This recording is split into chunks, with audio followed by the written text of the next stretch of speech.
Hello everyone, welcome back. In this video, we're going to talk about levels of measurement. In statistics, we are always gathering data and analyzing data, but not all data is created equal. The way we go about measuring these different sets of data is what we call that data's level of measurement. There are 4 different levels of measurement, and we're going to go through all 4 in the order from lowest to highest. And what these different levels of measurement really mean for us is they tell us what kind of statistical analysis we can do on those types of data. So let's go ahead and start with our lowest level of measurement, what we call a nominal scale. So we say that data is measured using a nominal scale if that data is qualitative and categorical in nature. We are essentially just collecting names. This data that is measured using a nominal scale is not going to be ordered in any meaningful way. It really is like we're just collecting basic information like a list of names. And so some examples of different type of data sets that would be considered nominal scale are a list of names, a list of favorite foods, list of different hair colors, or a list of different job titles that people may possess. And so we think about all these examples, they are all qualitative, right? There's no quantitative numbers involved here. And if numbers are involved, they don't have any meaning to them. And the data has no order to it. We can't really compare these different data points to each other in a meaningful way and say that one is bigger or one is smaller than the other or one is better or one is worse than the other, right? If we have a list of names like Julian, Mike, Sue, Mia, we can't say that like Julian goes on top or comes before Mike or after Mike, at least not in any meaningful way. So data measured using a nominal scale isn't our favorite type of data, and that's because we can't do a lot of statistical analysis with it. We can't talk about things like the average, the median, the mode, things like that. All right, the next level of measurement we want to talk about, and the third on our list, is the ordinal scale. So data measured using an ordinal scale is similar to data measured using the nominal scale. However, this data can be ordered or ranked. So when we say that this data can be ordered or ranked, that means we can say that this thing is bigger or smaller than this other data point, or better or worse, but the difference between these orders or ranks is unclear or unknown. And so here are a couple quick examples of data measured using the ordinal scale. One example is listing your top 5 favorite bands. We might say that this band is our favorite band and this band is our second favorite band, but we might not be able to very clearly articulate why this band is better to us than this other band. Another example of data collected using an ordinal scale is letter grades like A, B, C, D, and F. Right, an A grade is better than a B grade, which is better than a C grade, but the difference between that A and B grade is not always the same. And a third example of data measured using an ordinal scale, and this one is really popular in statistics, is certain types of survey responses, especially when the survey responses are asking you something like, how are you feeling today? Bad, okay, good. These really kind of qualitative survey responses are examples of data measured using an ordinal scale. Right, there is a difference between bad, okay, and good feelings for every single person, but that's not the same for every single person, and it can't be quantified in any meaningful way. So these lowest 2 levels of measurement are very similar to each other, but as we can see with the ordinal scale, it has an advantage, and then we can talk about one thing being bigger, smaller, or better or worse than another thing, and that is not possible with the nominal scale. All right, the next level of measurement that we want to talk about, and our second favorite level of measurement, is what we call the interval scale. So data measured using an interval scale is quantitative data. And so what we mean by quantitative data is that we can assign numbers to these data, and these numbers have meaning that tells us a lot about the situation.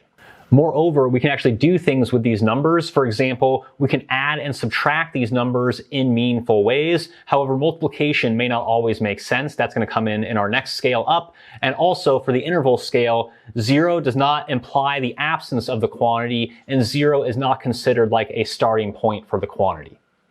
And so here are a few different types of examples of data measured using an interval scale. And one very popular one is temperature measured in degrees Celsius or degrees Fahrenheit.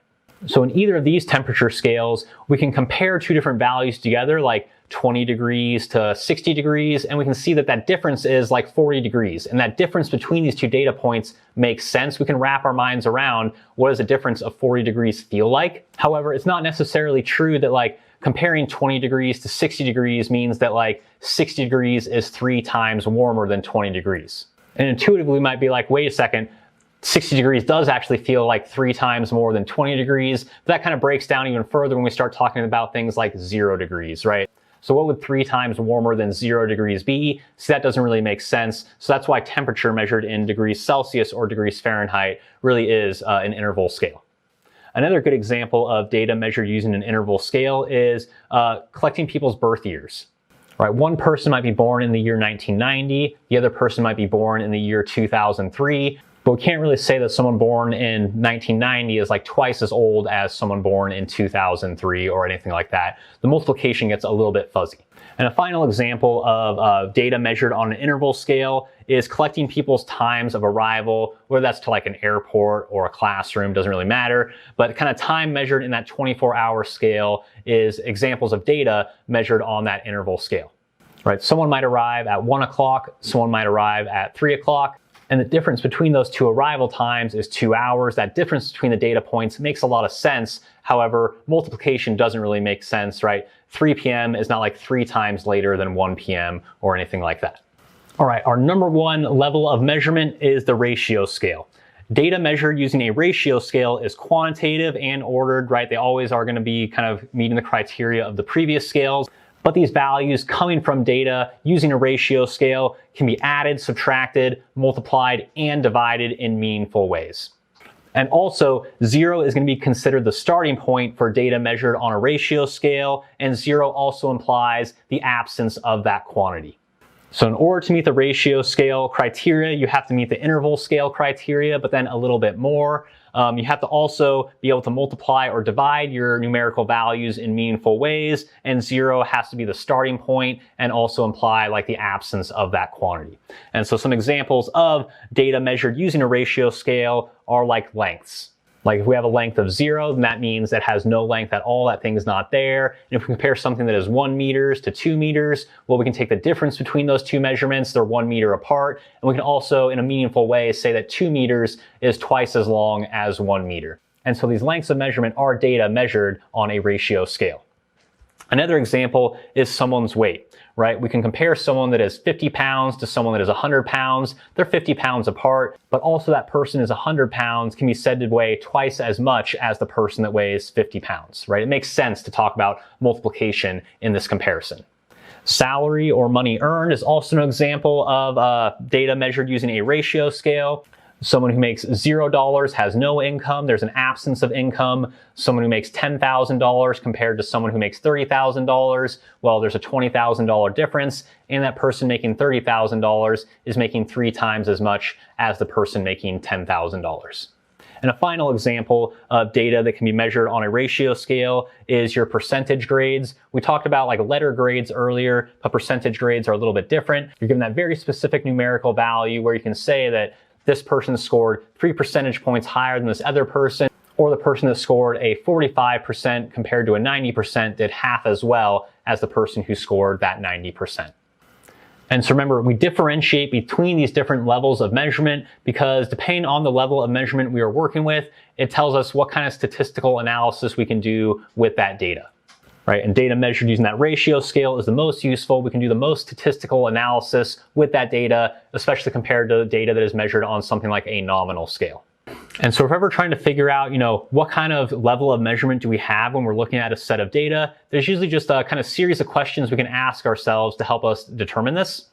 And we basically always start with data at the nominal scale. That is the lowest level, so that is like always our starting point. Then we can ask ourselves a question that helps us go from the nominal scale to the ordinal scale. And that question is, well, can this data be ordered or ranked in a meaningful way where one thing is bigger or better than another thing? If so, then that data must also satisfy the criteria for an ordinal scale. However, maybe that data has an even higher level of measurement than an ordinal scale. How do we go from the ordinal scale to the interval scale? Well, if we're certain that our data meets the criteria for an ordinal scale, the question we can ask ourselves to help us go to the interval scale is, can we really, in a meaningful way, take a difference between these data values? So does like addition and subtraction of our data values make sense? If so, then we're probably working with data on an interval scale. We also want to check out this criteria for 0. So does 0 imply the absence of the quantity? Is 0 our starting point or not? If 0 is not our starting point or does not imply the absence of the quantity, then we are on the interval scale. And that same question helps us go from the interval scale to the ratio scale. If 0 is considered our starting point and 0 implies the absence of the quantity, then we are likely working with data on the ratio scale. We also want to check and make sure, does it make sense to talk about multiplication and division of these data points? Is something 3 times big or 3 times better than another data point? Going through that little checklist of questions can help us kind of figure out what type of data are we working with. Is it a nominal scale, ordinal scale, interval scale, or ratio scale set of data?